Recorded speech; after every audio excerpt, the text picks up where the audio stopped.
우리들도 전에는 하나님과 관계없이 이 세상의 풍조를 따르며 살았던 사람들입니다. 공중원 대잡은 악한 영들을 따라서 진노의 자녀로 살았었습니다. 육체의 욕심을 따라 육체가 원하는 대로 행하며 멸망의 길로 가고 있었습니다. 결국은 하나님의 진노를 피하지 못하고 영원한 지옥 형벌을 받을 수밖에 없는 자들이었습니다.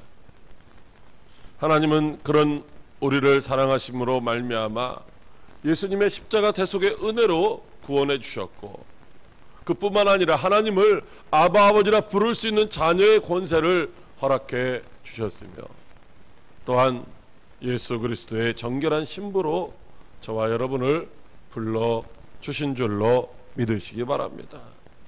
그래서 우리는 신랑이신 예수님과 함께 영원히 왕노릇할 수 있는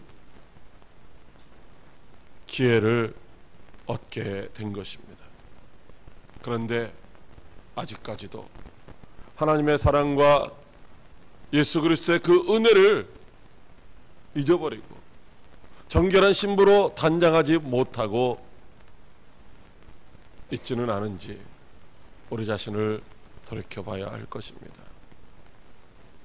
그래서 우리가 신랑이신 예수님과 함께하지 못함으로 말미암아 예수님이 우리에게 주시는 기쁨도 즐거움도 행복도 맛보지 못하고 여전히 우리가 세상 가운데서 힘들고 어렵고 고통스러운 삶을 살고 있지는 않은지 우리 자신을 돌이켜봐야 할 것입니다. 주님은 오늘도 저와 여러분이 그리스도의 아름다운 신부가 되어서 주님과 함께 왕노릇하는 복된 성도가 되라고 이 시간 세 가지 은혜의 말씀을 주십니다. 첫째로 귀를 기울이라고 하십니다. 시편 45편 10절 상반절에 하나님께서 시편 기자를 통하여 이렇게 말씀하십니다. 딸이여 듣고 보고 귀를 기울일지어다. 아멘. 영광스러운 보좌에 앉아서 다스리시는 왕에게는 이미 여러 왕들의 딸이 있습니다. 지금 신부로 단장하고 왕의 오른쪽에 서 있는 그 신부도 역시 다른 왕의 딸이었습니다. 그들은 본래 신랑인 왕과는 전혀 관계없는 그런 사람들이었던 것이죠. 무슨 말이냐면은 그들은 하나님 나라에 속한 자가 아니라 이방 나라의 왕들의 딸이었다라고 하는 것입니다.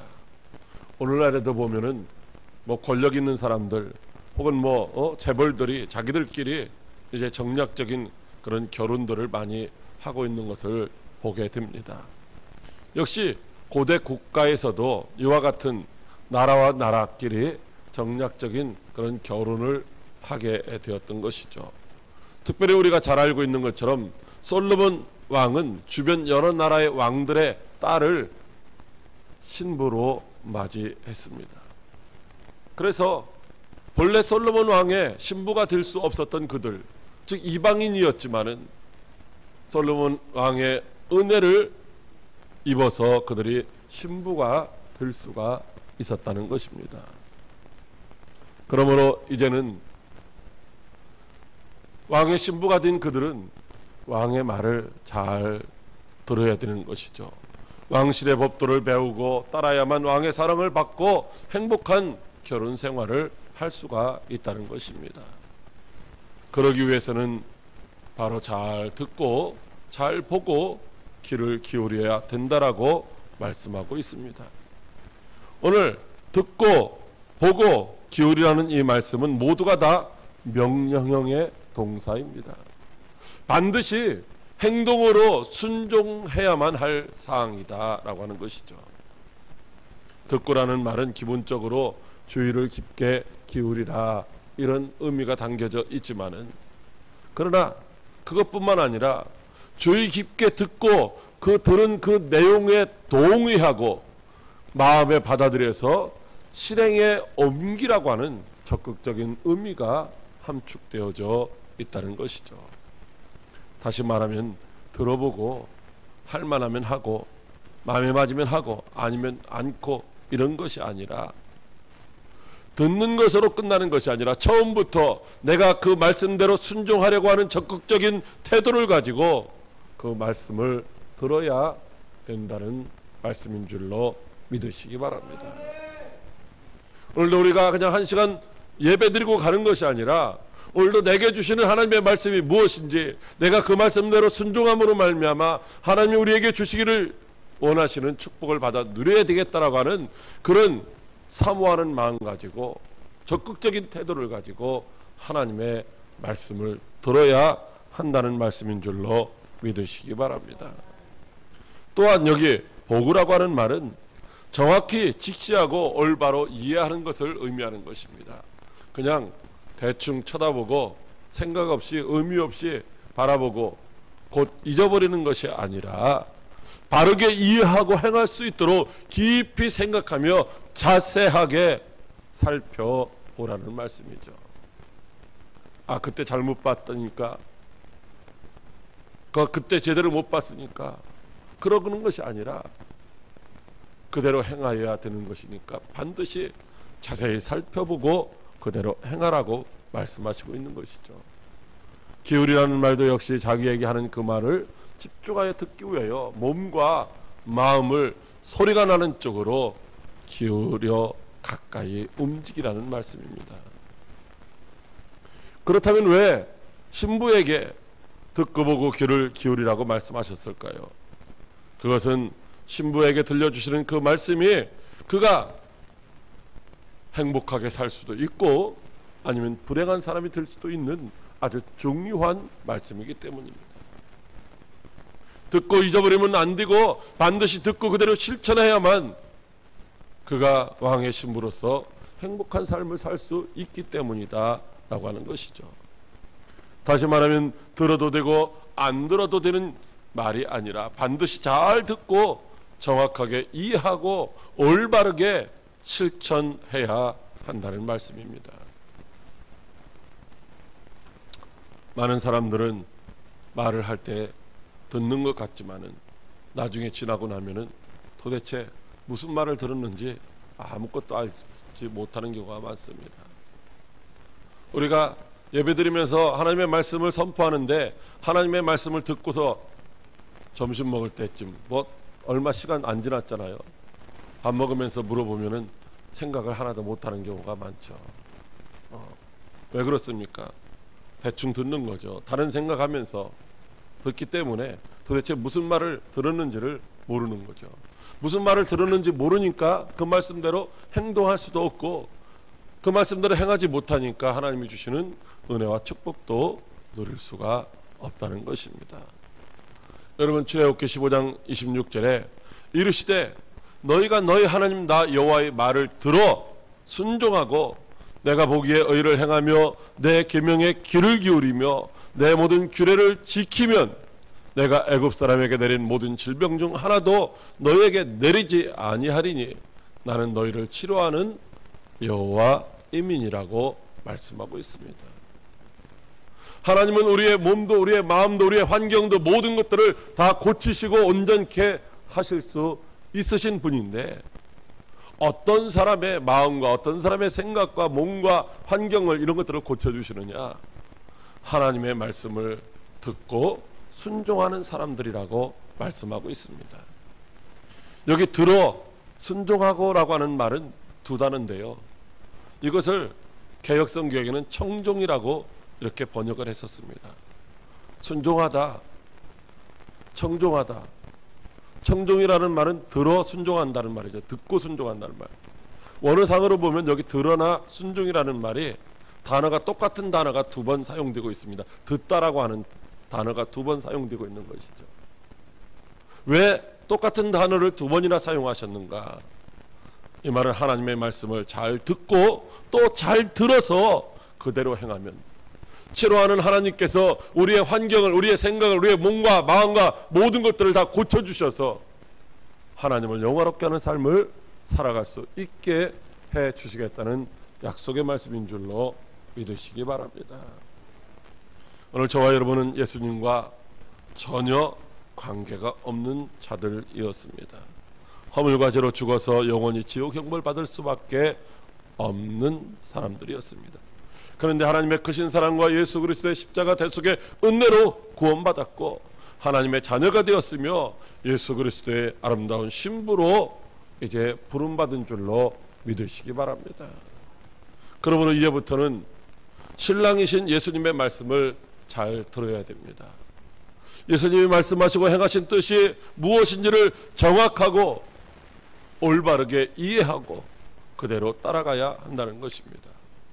그래야 예수님의 신부로서 끝까지 사랑받고 영원히 행복하게 살 수 있는 줄로 믿으시기 바랍니다. 예수님의 아름다운 신부로 선택받은 저와 여러분 모두가 신랑이신 예수님의 말씀에 귀를 기울여 듣고 그대로 행함으로 주님과 함께 영원히 행복하게 왕노릇하며 사는 복된 성도들이 다 될 수 있기를 주님의 이름으로 축복합니다. 둘째로 옛것을 잊어버리라고 하십니다. 시편 45편 10절 하반절에 하나님께서 시편 기자를 통하여 이렇게 말씀하십니다. 내 백성과 내 아버지의 집을 잊어버릴지어다. 아멘. 여기 잊어버리라는 말은 주의를 기울이지 말라는 의미가 담겨져 있는 것입니다. 왕의 신부가 된 왕후는 이제 왕의 말에 귀를 기울여 듣고 실천해야 됩니다. 왕이 하는 말에 주의를 기울여 듣고 그 말씀대로 실천해야 되지만은, 그러나 예전에 있었던 것, 예전에 즐기던 것, 이 모든 것들은 다 잊어버리고 그런 것들은 다시는 주의를 기울이지 말라고 말씀하시고 있는 것입니다. 그게 무엇입니까? 바로 자기 백성과 자기 아버지의 집입니다. 신부가 왕과 결혼하기 전에는 자기 백성과 자기 아버지의 집에서 살았습니다. 그 풍습과 그 관습을 따라서 그 문화 속에서 이제 생활하며 살았습니다. 그런데 이제는 자기 백성과 아버지의 집을 떠나서 왕의 나라의 신부로 왔습니다. 그러므로 이제부터는 자기 백성과 아버지의 집에 그 모든 것들을 자기 마음속에서 다 버려야 된다고 하는 것이죠. 시집온 신부가 여전히 마음을 자기 친정집에 두고 있다고 한다면 그는 결코 행복한 결혼 생활을 할 수가 없다는 것입니다. 하나님 나라 왕의 신부가 되어서도 세상 나라의 생각만 계속하고 있다고 한다면 그는 결코 하나님 나라 왕의 신부가 될 수 없다는 것입니다. 결코 행복한 결혼 생활을 할 수가 없을 것이고 언젠가는 피련코 쫓겨나서 슬피 우는 날이 올 것이다 라고 하는 것입니다. 그러므로 자기 백성과 아버지의 집은 잊어버려야 합니다. 이제부터는 신랑인 왕이 다스리는 나라와 그 백성만 생각하며 살아야 하는 것입니다. 당시 이방의 여인이 유대인과 결혼할 때에는 자기 아버지를 위하여 한 달간 애곡하도록 율법에 기록이 되어 있습니다. 이러한 규례는 이방의 문화와 관습을 모두 버리고 이제는 유대의 종교와 관습을 따르기 위한 일종의 준비 기간이라고 할 수 있습니다. 하나님이 다스리시는 신정국가인 이스라엘의 왕과 결혼하기 위해서는 지금까지 행하던 이방의 모든 습관과 문화를 포기해야만 하나님이 다스리시는 나라의 왕후가 될 수 있다는 말씀이죠. 하나님은 갈대 우르에서 우상장사의 아들로 살고 있었던 아브라함을 택하고 찾아가셔서 그에게 말씀하시기를 내가 너를 통하여 만민에게 복을 주시겠다고 하는 계획을 말씀해 주셨습니다. 그때 아브라함이 반드시 명심하고 순종해야 하는 것은 너의 고향과 친척과 아버지의 집을 떠나서 내가 내게 보여줄 땅으로 가라는 말씀이었습니다. 하나님의 말씀대로 고향과 친척과 아버지의 집을 떠나지 아니하면은 결단코 하나님의 약속을, 하나님의 축복을 그가 받아 누릴 수가 없다는 것이죠. 그래서 아브라함은 하나님의 말씀대로 본토 친척 아버지의 집을 떠났고, 그 결과 하나님은 약속대로 아브라함에게 복을 주셨으며 그를 믿음의 조상으로 삼아 주신 줄로 믿으시기 바랍니다. 오늘 그리스도의 신부가 된 저와 여러분들도 마찬가지입니다. 과거에는 우리가 세상에 속하여 세상을 따라 살았었습니다. 그런데 하나님의 놀라운 사랑과 예수 그리스도의 십자가 대속의 은혜로 예수님의 아름다운 신부가 되었 것입니다. 그러므로 죄의 종으로 살던 옛 생활은 우리가 잊어버려야만 합니다. 마귀에게 속하여 행하던 모든 일들은 배설물과 같이 버려야 하는 것이죠. 이제는 신랑이신 예수님만 생각하며 따라야 합니다. 예수님만 생각하고 예수님이 다스리시는 하나님의 나라만 바라보며 살아야 할 줄로 믿으시기 바랍니다.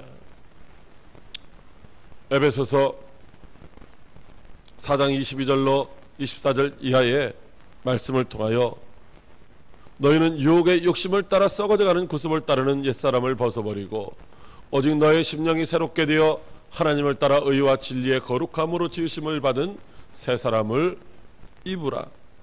이렇게 강력하게 명령하고 계신 것입니다. 이제 우리는 그리스도의 신부가 되었습니다. 그러므로 육체를 따라 살던 세상에서 그 가지고 있었던 모든 것들은 다 잊어버려야 하는 것입니다. 이제는 예수 그리스도의 신부로서 예수님을 닮아가기를 힘써야 합니다. 그럴 때 우리의 신랑이신 예수님의 사랑을 받을 수가 있고, 우리를 사랑하시는 예수님으로 말미암아 우리가 기뻐하며 즐거운 행복한 결혼 생활을 할 수가 있다고 하는 것이죠. 오늘도 만왕의 왕이시며 우리의 영원한 신랑이신 예수님의 말씀에 귀를 기울이고 순종하여 신랑이신 예수님의 마음에 합한 자가 되고 예수님의 사랑 안에서 기뻐하며 즐거워하는 복된 성도 여러분들이 다 되시기를 주님의 이름으로 축복합니다. 셋째로 내 주인을 경배하라고 하십니다. 시편 45편 11절 하반절에 하나님께서 시편 기자를 통하여 이렇게 말씀하십니다. 그는 내 주인이시니 너는 그를 경배할지어다. 아멘. 신부에게 신랑인 왕이 내 주인이라고 말씀하시고 있습니다. 신부는 주인인 신랑에게 경배하라고 하십니다. 여기 경배하라고 하는 말은 엎드리라, 또 복종하라, 존경하라, 예배하라, 이런 의미를 가지고 있는 것이죠. 다시 말하면은 왕이나 하나님께 대한 공경의 표시를 외적으로 표현하라고 하는 것입니다. 마음으로만 존경하고 마음으로만 사랑하는 것이 아니라 실질적으로 우리의 삶의 모습을 통하여서 행동으로 나타내야 된다라고 말씀하시고 있는 것입니다. 신부가 신랑에게 경배하라는 이 말씀은 바로 명령입니다. 명령. 신부는 신랑을 당연히 존경하고 또 복종해야 한다는 말씀이죠. 베드로전서 3장 5절 이하에도 전에 하나님께 소망을 두었던 거룩한 부녀들도 이와 같이 자기 남편에게 순종함으로 자기를 단장하였다라고 말씀하고 있습니다. 사라가 아브라함을 주라칭하여 순종한 것 같이 너희도 순종하라고 말씀하고 있습니다. 성경은 남편을 아내의 주인이라고 말씀하고 있습니다. 이것은 예수님이 신부인 성도들의 주인이라고 하는 말씀인 줄로 믿으시기 바랍니다. 왜냐하면 예수님께서 십자가에 설리신 보혈로 우리를 사셨기 때문입니다. 우리를 죄와 사망에서 구원하셨고 우리를 자기의 신부로 삼아 주셨기 때문이죠. 이제 우리는 세상에서 육체를 따라 살던 죄의 종이 아닙니다. 우리는 하나님의 자녀가 되었고 예수 그리스도의 신부가 되었습니다. 그러므로 신랑이신 예수님만 주인으로 섬기며 그의 말씀에 순복해야 되는 줄로 믿으시기 바랍니다. 신랑이신 예수님은 자기를 주인으로 섬기며 경배하는 자에게 복을 주시겠다고 말씀하시고 있습니다. 신랑이신 예수님은 자기의 말씀에 귀 기울이고 순종하는 자를 사랑하시는 줄로 믿으시기 바랍니다. 신랑이신 예수님께 영원히 사랑받는 아름다운 신부들이 다 되시기를 바랍니다. 저와 여러분 모두가 세상 모든 사람들이 흠모하는 아름다운 신부로 단장되어서 신랑이신 예수님과 함께 영광스러운 천국에서 영원히 왕노릇하며 기뻐하고 즐거워하는 삶을 사시는 복된 성도들이 다 되시기를 주님의 이름으로 축복합니다. 기도하겠습니다. 살아계셔서 역사하시는 참 좋으신